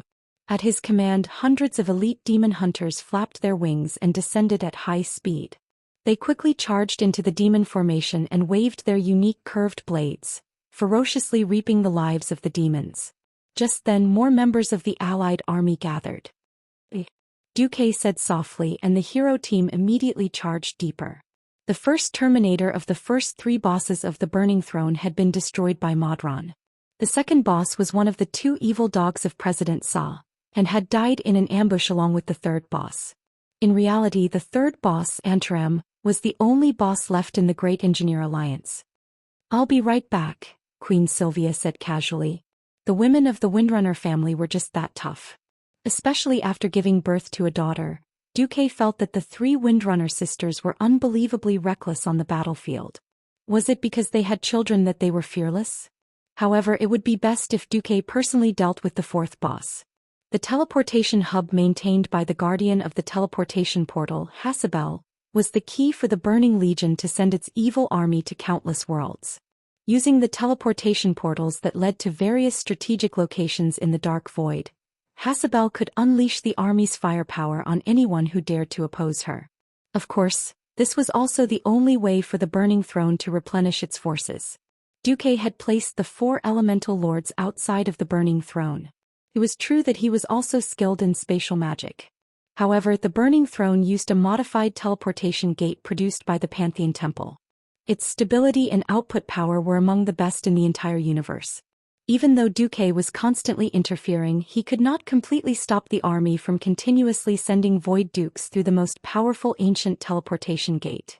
By the time Duque and the others arrived, there were already more than 100 Void Dukes gathered near the teleportation gate hub. Among them were Hound King Hacker, who was a well-known lord in the history of Azeroth. The names of the various Void Dukes kept popping up on Duque's retina. This was what the system marked after comparing them with the intelligence of the army. Not only did he obtain the information from Infernal Affairs 10,000 years ago, but he also had the contribution of the Eridar Gemini. The accuracy of the information was as high as 99%. There were quite a few lords but not many famous generals. This was the advantage of Duque's timing. Lord Kazak and the others had just been transferred to Sardra's tomb by Kill Jaden. Most of the remaining lords in the Burning Throne were second-rate lords. It seemed like the matriarchs also knew that sending a large number of ordinary demons in was like sending them to their deaths. They could not even block the passageway. They had to think of a way to take the elite route. This was really delightful. Without needing Duque to give the order, the fierce men and women beside him had already charged over. The Alliance heroes had crossed countless light years in more than half the universe. They were not here to watch the show. With Illidan at the lead, the heroes cut into the demon army led by Hasable. From the first encounter, the battle seemed to have reached its climax. The small number of Alliance heroes was like a raging tide. Their attacks covered every evil demon in sight. The green flames of Illidan Azanatha's dual blades, the golden flames of the divine artifact axe Flamejoy, Jaina's frost divine artifact staff Ebony Chill, that she inherited from the first guardian of Tirisful Ality. They used their respective divine artifacts to unleash waves of dazzling light that shone with different colors. These dazzling lights formed a raging tide of energy, and the flag that symbolized the Burning Legion was continuously destroyed. But occasionally, as the light of the teleportation gate lit up, they would reappear. This was especially so for the high-level Void Dukes whose soul cores were stored in Argus. They launched an unyielding resistance against the Alliance heroes. One of the matriarchs had just been turned into a beehive by Tyrant and Vashj, but she still managed to hold on to 18 arrows stuck in her vitals, charging towards the two of them for a dozen meters before collapsing to the ground, opening up a temporary path for the lords behind her to charge. The deafening battle cries converged into an invisible wall, as if it could stop the advance of the Azeroth heroes. Just as Duque had predicted, the scales of victory were tilting towards the Alliance. Even if the Alliance did not close the teleportation gate hub here, the situation would inevitably slip to the worst. No matter how strong the Alliance heroes were, they could not destroy an army of hundreds of millions of demons on their own. But, before the demon army entered the Burning Throne, they could just close the teleportation gate. This is the end. Duke Marcus. You will die here, Hasable roared as he charged over. This female lord of Eridar, who was dressed in dark green armor and was covered in dark red, pounced forward. She was so ferocious that in front of Duque she ate Elusia's full-powered flame blast. This was not a case of a high-level mysterious person crushing a low-level mysterious person. She was indeed injured. But she still charged forward while howling. Duque tilted his head and blinked. Let's put aside the problem of strength for now. Who gave you the courage to challenge me? Even though the high-level Void Dukes guarding the Burning Legion were all demigods, this fellow's courage was admirable. Hasable made her move. She did something she should not have done. Spatial fist. Simply put, it was like throwing one's fist into a small portal, and then opening a small portal at an angle that the enemy couldn't notice, throwing one's fist out and ruthlessly smashing the enemy's vitals. This kind of black technology-like fist technique was an unbeatable scoundrel punch to enemies who did not have spatial magic abilities. This was because the fist could come from any angle and deal a fatal blow to the enemy. Chapter 2063. A tragedy had happened. Intelligence asymmetry was a very tragic thing. The Burning Legion had placed great importance on Duque, but the Legion was too large. No matter how much Kill Jaden valued Duque, he couldn't possibly reveal all the information the Legion had gathered about Duque to the billions of demons. Apart from the Void Dukes who had gone on an expedition to Azeroth, no one would know about Duque. The Legion couldn't possibly put up posters of Duque's name all over Argus and the twisting nether for a mere native demigod, could they? That wouldn't be sharing information but showing weakness. As a result, the defenders of Argus didn't know much about Duque. Hazel's life was at stake. She felt her arm go numb as she passed through the portal, as if her hand had become an ice sculpture. Just like that, all the sensations in her arm were taken away. In that instant, it was as if a weak blade of grass had been crushed by a sudden storm. Hazel cried out in shock. An overwhelming power was emanating from the tiny human in front of him. It wasn't wind pressure that contained a large amount of elemental energy. This was a turbulent flow of spatial fluctuations that could only be seen by those who had the same spatial magic ability as her. It had been 25,000 years, right? The last time she had felt something like this was when she first met Sargeras. Hazel was like a mortal who had been blown away by a bone-chilling north wind. Her body trembled in front of that tiny human. Impossible. Hazel looked at her right arm, which was bleeding profusely, and stumbled backward. She screamed. Just as she raised her left hand to cast a spell, another spatial ripple appeared. Right in front of her, the space in her field of vision was distorted. A portal with a blue border quickly formed above her head. In less than a tenth of a second, it had expanded to the size of a tank. In the next instant, the portal shot toward Hazel like a cowboy's lasso. It was so fast that she only had time to turn her head, and the portal was already stuck on her neck and shoulder. Very few people were willing to describe how terrifying it was to be stuck in a portal. The fourth boss of the Burning Throne, Hazel, used her body and life to show the world once more. Her entire head, shoulder, and pauldrons disappeared. A line of blood, an extremely neat cut, appeared at the point where her shoulder and neck connected. After cutting off Hazel's head, a streak of light shot out from the closed portal. It looked no different from the brilliance of an arcane missile that streaked across the sky. Many demons and void dukes didn't even think of dodging. The purplish-blue light continued to extend backward. It created a ripple in space and swept across the rather spacious platform of the portal hub. Finally, one of the demons realized that something was wrong. All the abyss devils that were swept by the ribbon of light suddenly froze in place, as if they had been immobilized.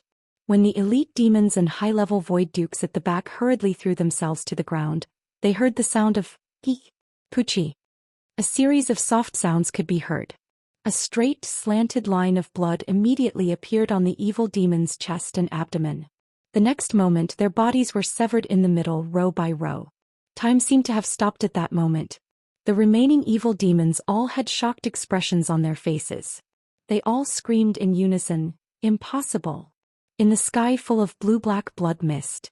Including the guardian of the portal hub, Hazel, more than 20 void dukes and 300 elite evil demons were all cut in half.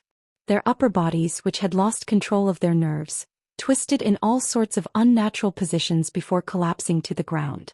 All the evil demons on the conical surface, regardless of whether they were strong or weak, they were completely annihilated. Not just the Burning Legion, even the allied heroes' jaws dropped. Duque said calmly, "If I don't even have this strength, how can I challenge the fallen titan? Also, this move can only be used on enemies weaker than me." Something like spatial slash sounded awesome. In reality, it was just a highly mysterious energy transmission. If they both used spatial magic, the weaker side would be instantly killed. That was the difference. While Duque wiped out the evil demons and attracted the attention of all the void dukes, Jaina chanted an incantation. The powerful arcane elemental energy converged into one massive arcane bomb after another. These arcane energy evolved from the Titan runes exploded on the teleportation portals, causing an exaggerated energy shock and instantly destroying more than half of the teleportation portals. The teleportation portals that were connected to the distorted void were immediately detonated. The wild energy turbulence caused the area the size of several football fields to groan in the wild elemental waves. Without the spatial barrier, the other elements that had accumulated on the top of the Burning Throne could finally spread deeper into the throne without any hindrance. The ornate Irida-style pillars and the corridors full of murals and sculptures started to collapse. The originally sturdy floor tiles that even a Lord of the Abyss wouldn't break when stepping on them were swept up by the explosions like waves in the sea. This kind of damage was even more terrifying than a magnitude 12 earthquake. Half of the burning throne was turned into a mess. Strangely, the Alliance heroes were unscathed. All the dissipating energy and flying bricks were blocked by a vast spatial curtain wall. When ordinary energy collided with it, it would only cause a ripple-like fluctuation and disappear without a trace after a few moments. Of course, the evil demons and void dukes that were protected by the curtain wall were only delayed to death for a minute or two. Facing a group of Alliance heroes that were fully equipped with divine artifacts, vicious, oh no, rich enough to blind a dog's eyes, these lords that were forcefully dragged here could not put up much resistance. Illidan cut these guys down like chopping vegetables. Vashti shot them down like she was practicing archery in a shooting range. The huge teleportation portal hub was completely silent in less than 5 minutes. The Alliance army stopped advancing. Duque pressed one hand on the largest teleportation portal in the teleportation hub and smiled. "Come out, my allies." The portal that was 20 stories tall was no longer shrouded in the green glow of dark energy. Instead, it was glowing in azure light. When the teleportation portal opened, everyone first felt the unique holy aura on the other side and saw an old acquaintance. Chapter 2064. The observer, Orgarin, did not participate in the attack after he landed on planet Argus. Instead, he used the portal to go to a hidden Pantheon stronghold nearby. There he gathered a powerful army. The cautious Amon Thul did not directly send out his direct troops. Instead, he activated a secret factory similar to Odal from a planet that had not been completely destroyed by the Burning Legion. There he produced a large batch of Titan creations and let Orgarin lead them to the Burning Throne. The premise was that Duque's attack was successful. Duque glanced at the 10-story tall giants behind Orgarin. They looked about the same as Tarim and the other protectors. In reality, Amon Thul and the others were still holding back. These newly created Titan creations were not at the level of the protectors. At most, they were close to the level of Alkavon's 4 protectors. Of course, just in case this was enough. "I'll leave the safety of this place to you," Duque ordered Orgarin like he was ordering his subordinates. Orgarin, who had once held the power to decide the fate of Azeroth, was now like a grandson. Not only was Duque polite, even if Duque spoke ill of him, he had to endure it. Moreover, Duque did not treat him badly. "In the name of the Observer, I swear to defend this place with my life. Until victory." Of course, he did not finish his sentence. If things went south, Amon Thul had given him a secret order to bring Duque away safely. The gigantic protectors came out in a line. Not only did they quickly occupy the teleportation hub, they even headed to the upper levels of the Burning Throne. They wanted to ensure that the elemental army outside could provide support when necessary. Duque nodded. He then saw Queen Sylvanas return. In reality, it was not Queen Sylvanas who took action this time. She was there to hold the line for her eldest and third sisters. A mere great engineer of the Parliament was not worth her personal attention. Duque opened the second portal. "Oh, old friend. You really succeeded? I'm so happy." The one who appeared at the portal was his old friend, the great gnome craftsman Jurbin. With a call, a group of Alliance heroes quickly drove the similarly large Gundam robot over. However, most of the drivers were gnomes. Most of the infantrymen here were paladins of the Silver Hand Knights and priests of the Church of Holy Light. "Time is of the essence. Sir Willan will lead the way for you." Duque nodded at Willan and looked at the leader of the Blood Elf Paladins, Riadaline. With a straight face, Riadaline slapped her golden shield and said, "In the name of the Guardian of Truth." The Titan Guardians Tyr and Azardas forged this shield after the fall of their companion Lorcan. They handed over the Guardian of Truth to a Vrykul warrior and thus exposed Loken's plot. Tyr and his companions later succeeded in stealing the Norganon disc, and the Vrykul warriors covered their retreat, delaying many of Loken's servants. Exasperated, Loken sent out terrifying monsters to pursue Tyr's party, causing Tyr to die in battle. Later, this Vrykul warrior moved to the Storm Fjord of the Broken Islands, and this shield was finally buried in the Path of Kings. After the Pantheon and the Alliance formed an alliance, the whereabouts of this shield was also revealed. Now there were at least 4 digits of paladins in the Alliance holding the Guardian of Truth, and the one in Riadaline's hand was the original. The reason Duke had sent Jurbin here was to steal the black technology. The Burning Legion made the people of Azeroth unhappy, and taking the technology of the Legion was not stealing. Yes, it was stealing. There was nothing wrong with it. The cooperation between the Alliance and the Pantheon was not like asking a tiger for its skin, and Duque was not afraid of Amonthol being immoral. Cooperation was one thing, and how much technology the Pantheon was willing to give to the people of Azeroth was another. Thinking 3 steps before taking 1 step was the basic quality of a leader. Duque could already see the future. If they really won this battle, Azeroth would also have to develop itself, right? If he did not come to Argus to get some money, he would be letting himself down. What if the entire planet suddenly exploded after defeating Argus the Nirvanic? That would really feel like he was working for the Pantheon for free. Taking advantage of the good momentum of the Alliance's attack, Duque had long since ordered Willan to take Durban to the various core areas of the Burning Throne to plunder technology, intelligence and valuable equipment. Originally, it would have been better if the Eridar Gemini, the spy, led the team. In the end, Duque did not take the gamble. It was not rare for a demon to betray him again. After squeezing out all the intelligence from the Gemini, Duque put them to rest. At the same time, on the broken Isles of Azeroth, on the huge battlefield surrounding the tomb of Sargeras, the Alliance was at a huge disadvantage. As a sinister and cunning person, Kil'jaeden still had some tricks up his sleeve. One of them was that with Sargeras' revival, the invasion of the origin of planet Azeroth also began to strengthen. What followed was the opening of more teleportation portals.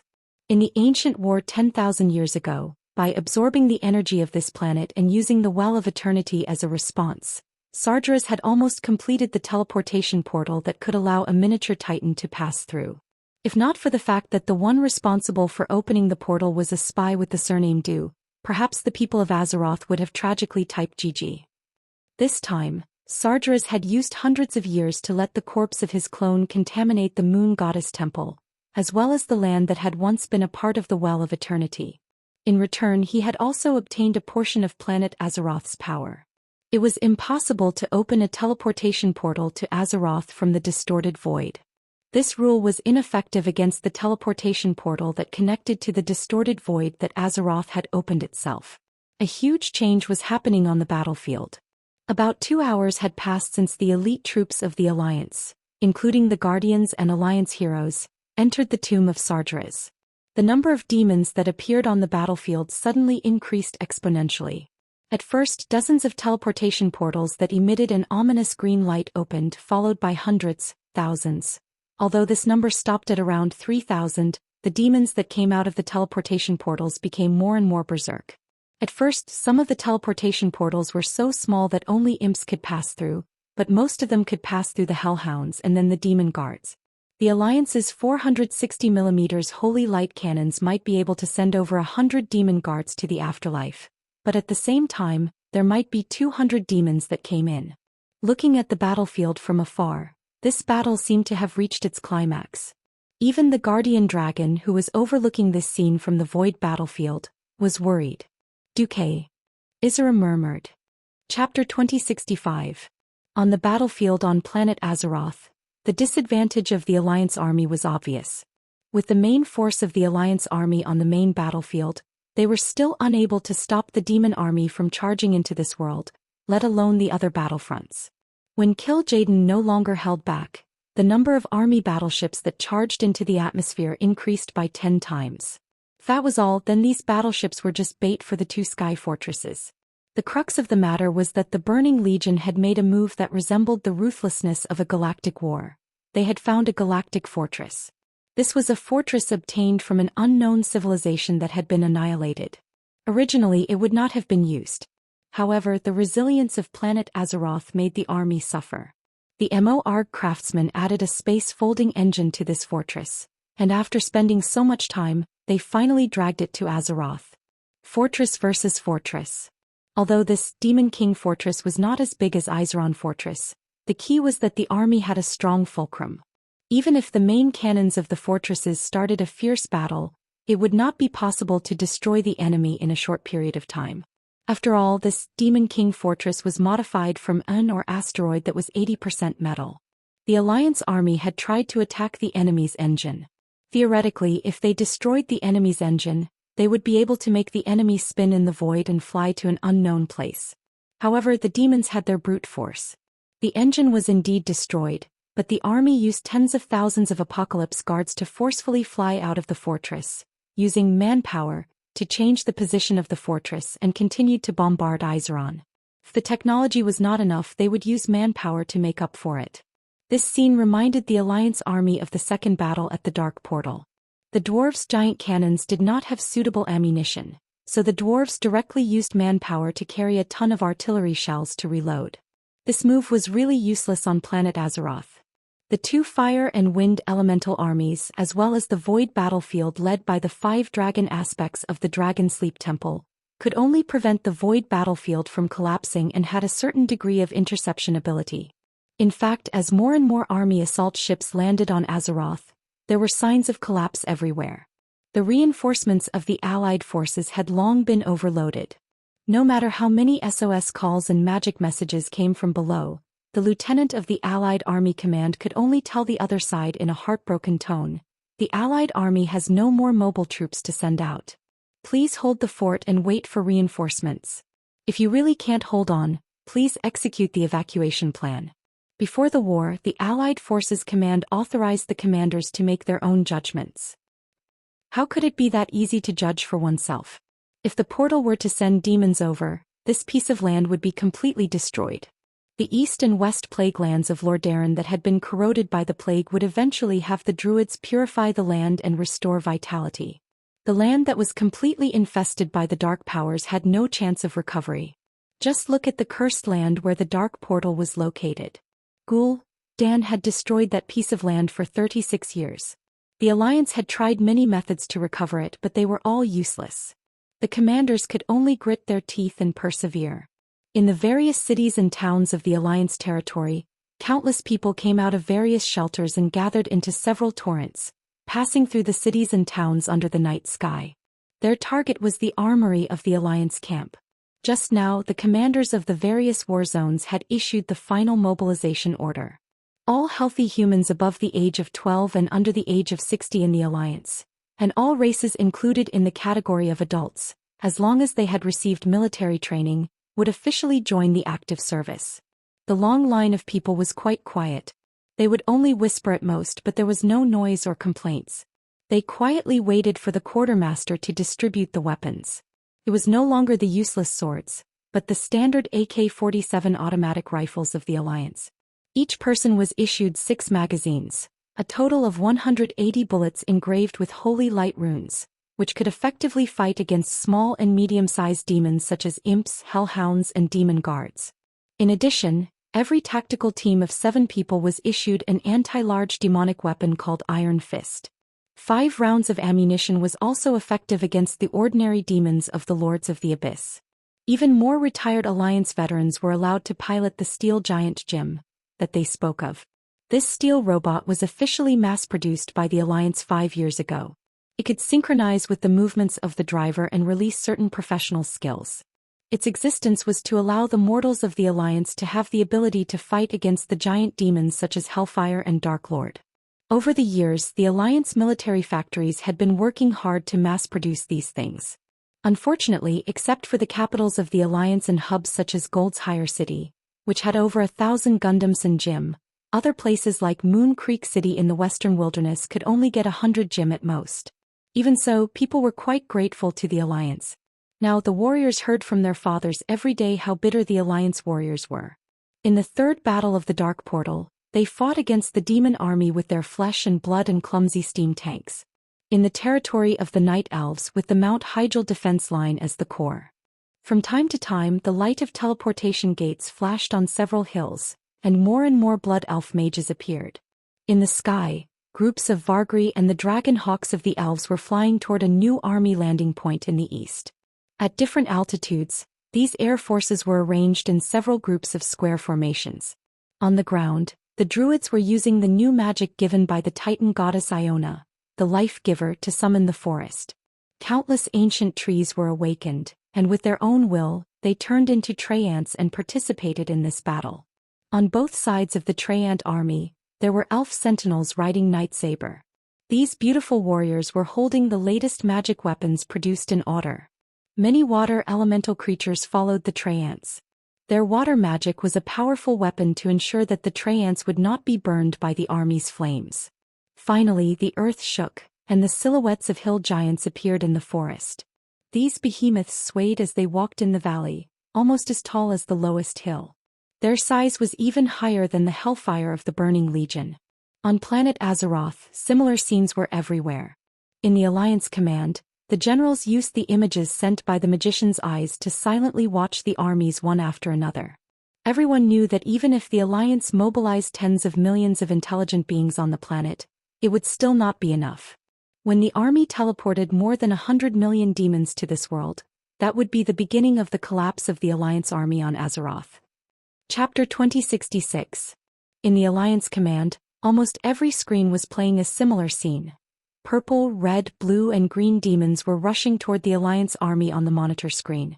Or they were hitting sections of reinforced towering walls. Or they were catching up with the Alliance's tanks, trampling the Alliance's war machines and the soldiers inside into pieces. Or they were charging into the Alliance's foxholes, dragging the Alliance soldiers out of the infantry pits and tearing them to pieces. In the sea of ominous green evil light, the flags that symbolized the Pantheon and the Alliance were constantly being annihilated. Occasionally they would reappear because of the arrival of reinforcements. Overall, the Alliance was collapsing on all fronts. Almost every battlefield was playing a similar battle. If the Alliance army had enough firepower, they could destroy the main force of the demons before the Burning Legion opened 100 medium-sized teleportation portals. Then the Alliance army would definitely win, and it would not be surprising if they could win without casualties.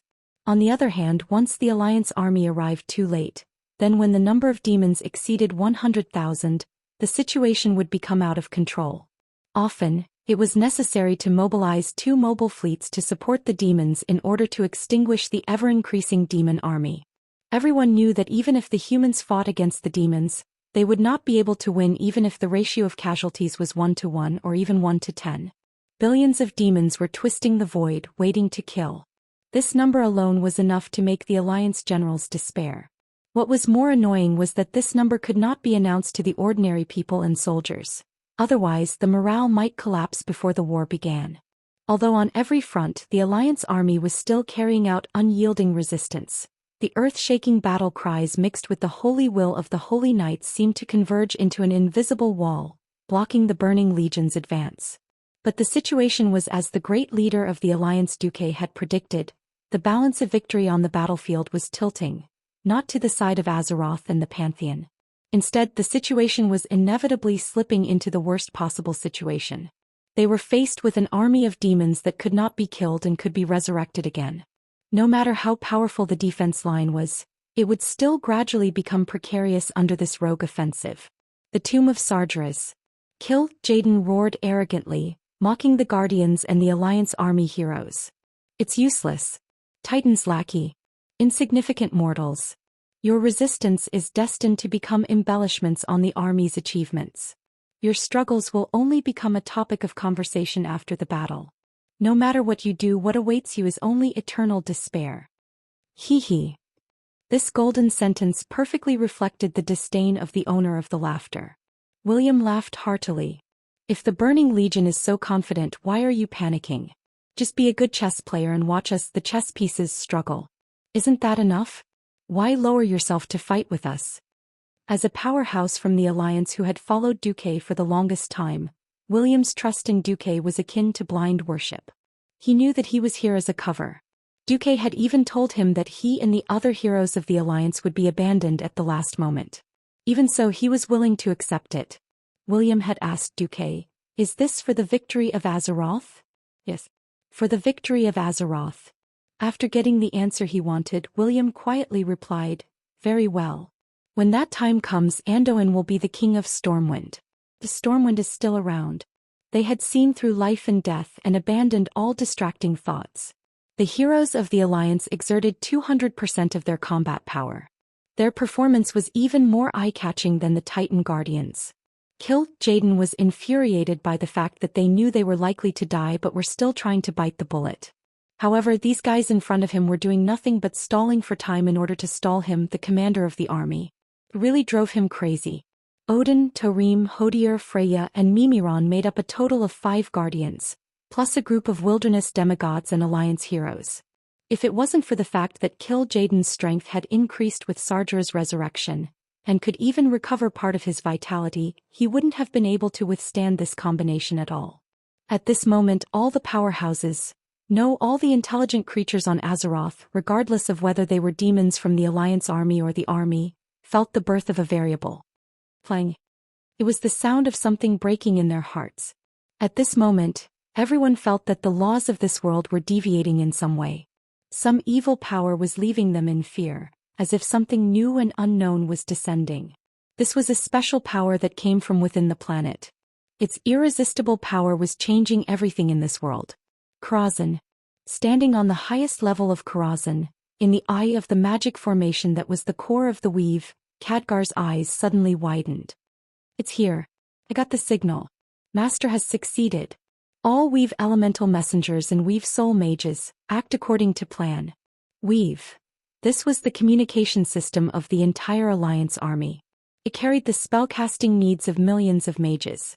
It was the core of the entire Azeroth Alliance army. This time it displayed another effect, space blockade. On the planet all the powerhouses felt their hearts skip a beat. A circle of ripples spread from the depths of the sea with the broken islands as the center and spread in all directions. At this moment, all the Eridar mages on the entire planet who were dealing with the teleportation gate had their connections with the Twisted Nether and Argus forcefully cut off. At the hundreds of landing points on the entire planet, every Void Lord widened their eyes in horror. From this moment onwards, all the magic communication channels were no longer receiving any response. It was as if the command center of the Burning Legion had been destroyed. Impossible! The lords cried out in shock. The Twisted Nether, Argus, and every teleportation point built for the convenience of the Burning Legion no longer sent demonic soldiers. This situation had never happened in the 25,000 years that the Burning Legion had roamed the universe. This situation was also noticed by the frontline commanders of the Alliance. Just as they were in shock, wondering if this was a trap set by the demons, a piece of exciting news came from the Alliance headquarters. Everyone in the Alliance, all the soldiers of the Alliance who are fighting on the front lines. The Alliance Throne Conference has now released a confirmed piece of news. The Alliance Commander Duke Marcus and Deputy Commander Sylvanas Windrunner have just destroyed the teleportation center on the Burning Legion's base, Argus. Chapter 2067. Commander Marcus is launching a fierce attack on the fallen Titan, Argus, who is guarding the planet. As long as we kill the Nirvanic, we can make the Burning Legion's most powerful Void Lords and Demon Elites lose their ability to resurrect. A stone stirred up 1,000 ripples. All of a sudden, the tens of millions of soldiers in the Alliance all shouted together as if they were on steroids. Long live the Alliance! Long live Azeroth! Long live Commander Marcus! The soldiers shouted loudly as if they wanted to turn every bit of air in their lungs into cries of resistance, pouring it out and roaring it out. While shouting, the soldiers on the front line poured firepower on the demons in a fanatical state. This news was too exciting. Before the arrival of the army, every person in Azeroth had been instilled with the dangers of the army by the Alliance's propaganda agency. There were videos of the destruction of Draenor as teaching materials, the words and deeds of the Draenei who had lost their homes, and the stories of the older generation who had been ravaged by the demon army led by Archimonde. While people were determined to fight, they couldn't help but feel worried, uneasy, and afraid. Especially when the army really launched an all-out attack. Everyone stepped onto the battlefield with the determination to die. Wives sent their husbands off. Old people sent their sons off. Children sent their fathers off. Men were all on the battlefield and there were women. Many towns had almost become empty cities, and the only ones left in the shelters were those who were too old to carry guns, women with big bellies and children who were just learning to speak. In a situation where there was no way out, everyone was twisted into a rope. But when their last hope would turn into despair, no one could say for sure. Unexpectedly, in this moment of despair, it was the great hero Duke Marcus who had saved Azeroth time and time again who stood up. He used a strategy that transcended the mortal world to give the other party's teleportation hub a hard blow. This time, so what if the Burning Legion had billions of troops? If they were all stuck in the distorted void and couldn't come out, then they were just a string of meaningless numbers. If the only remaining leader of the Burning Legion, Jaden, had any mishaps, or if Sardra's resurrection failed, then it would be fun. Oh oh oh oh. The allied army soldiers shouted and launched a fierce counterattack, killing every demon's portal. To a rational commander, there was a possibility that the enemy's teleportation situation would change. They should seize the opportunity to completely destroy all the Burning Legion's teleportation portals in Azeroth. At the very least, they would be able to turn the tables on a strategic level. As for whether they could deal with Argus the Terminator, that was a matter for the Alliance heroes. Counterattack, counterattack. Fire all the cannonballs out for me. What was the logistics team doing? I need 100 units of ammunition to be sent to the front line as soon as possible. Marshal Bridget Abendis yelled without the slightest hint of ladylike demeanor. Whether it was Bridget, Tyler, Alfred, or Old Mograine, these frontline commanders all seized the opportunity. In Sargera's tomb, Kill Jaden was furious. Impossible. That little bastard, Duque, he only controlled the teleportation hub of Argus' burning throne. How did he manage to close the warped nether portal? Tareem laughed and gave Kill Jaden a thunderous hammer. As he smashed the egg, he revealed a very human-like smile. Guess my ass. Kill Jaden's lungs were about to explode. In fact, not to mention Tareem, even the Alliance leaders didn't know how Duque managed to defeat Argus and even destroy the distorted void. It didn't matter if they didn't know. They were happy even if they were mischievous. In Sargera's tomb, without the endless support of the Void Lords, the allied army with more experts and more elite members suddenly fought with vigor. For example, Odin and Tareem weren't good at fighting protracted battles. The strategic needs forced them to take it easy and use their own strength. Once the portal was closed, they became the most dazzling stars on the battlefield without holding back. Kill him. Kill, Jaden cursed. Suddenly, two Void Lords rushed forward, trying to severely injure Odin, the most eyesore guardian. Not only because Odin was annoying, but also because almost all of Odin's attacks were of the holy attribute. Unfortunately, Odin wasn't a lone commander. He might not be able to command his former colleagues, but his lackeys were quite powerful. Heimdall, Odin's gatekeeper in the Valhalla, was also quite powerful as a watchman second only to the Guardians. With a bleeding sweep, he directly beat an Abyss Lord to the point of vomiting blood and retreating. Demon Wolf Fenrir pounced and bit a Dreadlord like lightning. No matter how that guy struggled, it moved its strong limbs and dragged that guy back to the allied army. Tortola the tortoise god was very eye-catching, pressing down with his light body that weighed over 1,000 tons. Yes, the Dreadlord had become Dreadlord paste. Even dogs wouldn't eat that thing that affected the appearance of the city. Odin activated Radiant Storm, rolling up thousands of holy energy pulse beams. The golden light was like the rising sun. Any demon below the Lord level who touched it would become a corpse. There was no second outcome. Even Kill Jaden was at a disadvantage. This level of holy light was no different from strong acid to him. In an instant, a series of bucket-sized blisters appeared on his red skin. But against a demon commander as large as the egg, this attack was not light either. The number of demon lords around Kill Jaden who could help him quickly decreased. On the other side, in the burning throne on planet Argus, everyone received the latest news from the portal on Azeroth. Even the portal to the twisting nether had been sealed. Tyron was curious. Duque, how did you do it? Argus and the portal to the twisting nether aren't from the same system, right? Duque smirked. Do you remember the one I used in the twisting nether? Tyron was stunned and became embarrassed. Which one? Duque knew that Tyron had misunderstood. He forced himself to be serious. 10,000 years ago, I used the recoil from the Well of Eternity to blow up the largest demon fortress in the twisting nether. This made Sargeras and Kill Jaden extremely sad, but it also led to the creation of a series of new measures. Jaina understood. For example, they transferred the soul cores of themselves and the strongest group of high-level Void Lords to Argus?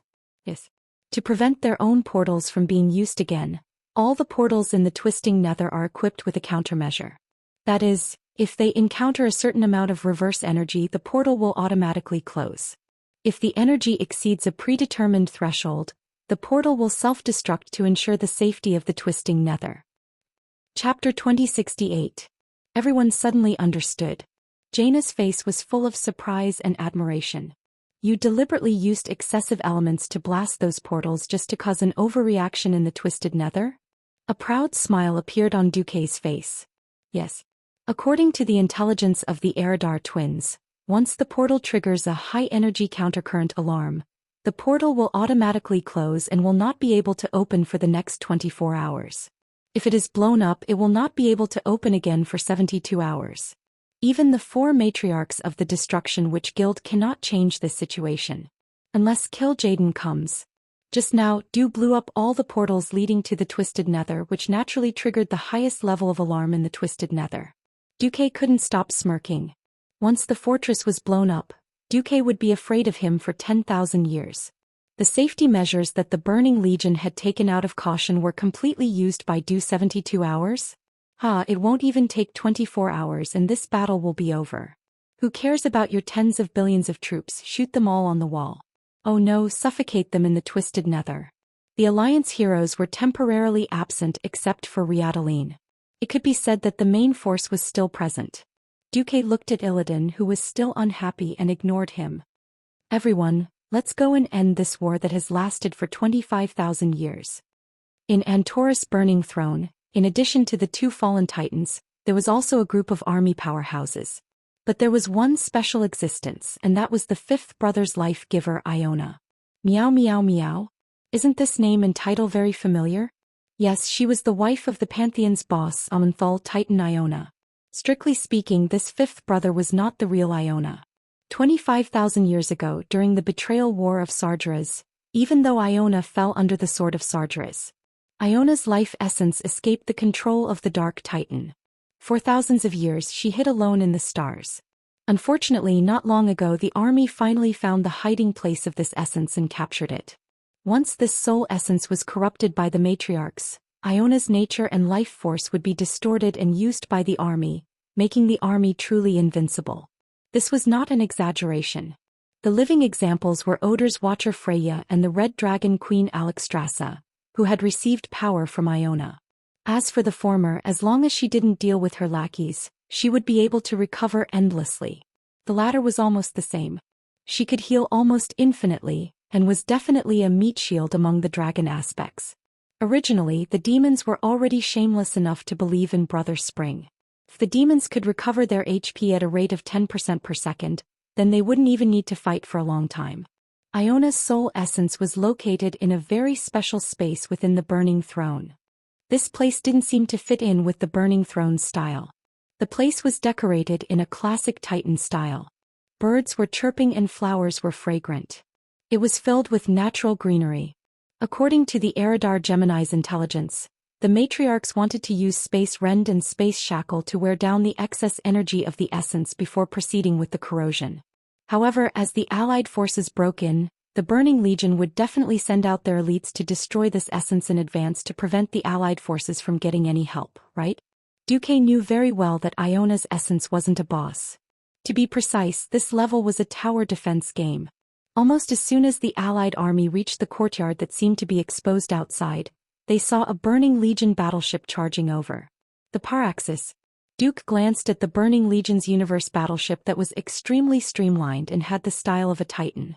He calmly said, Get ready for what? Beside Duque, Queen Sylvie let out a cold snort. In this part of the sky, a huge tornado suddenly appeared out of nowhere. In the middle of the rotating gale, it was as if an eye of lightning had opened up. Then dark clouds covered the sky. As soon as the dark clouds that quickly occupied the entire sky appeared, hundreds of lightning bolts shot out and bombarded the Paraxis. The lightning bolts that seemed to be able to tear apart space struck the bow of the warship. The continuous purplish-blue lightning made the lush green space pale in comparison. The Paraxis seemed unwilling to retreat just like that. It propped up a dazzling green shield. Obviously, the demons inside were prepared to risk their lives to complete the mission under the strict orders of the 4 matriarchs. But unfortunately, Queen Sylvie pulled her bow, and a silver light arrow flashed on the bowstring of Solidar Stars of Fury. It was a gorgeous light that looked like a comet falling to the ground. Duque smiled bitterly. He saw that arrow. This was no ordinary silver compressed air arrow.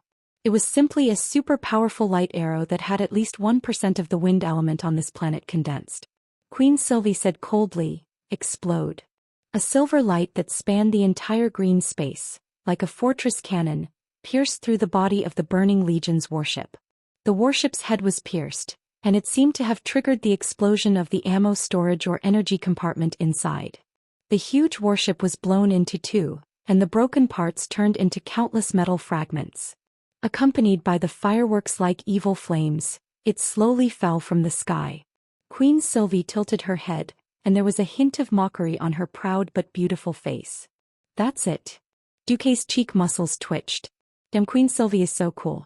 I really ked this long-legged elf girl countless times, and she even gave birth to a baby for me? It feels a little unreal. After releasing Iona's essence, a certain titan hiding in the Pantheon was the first to receive the news. Outside the essence was a lush green tree, and at this moment, the tree suddenly grew tender leaves. Countless small green leaves formed the upper half of Iona's body. Thank you, Duke Marcus. I didn't expect your plan to go so smoothly. You're welcome.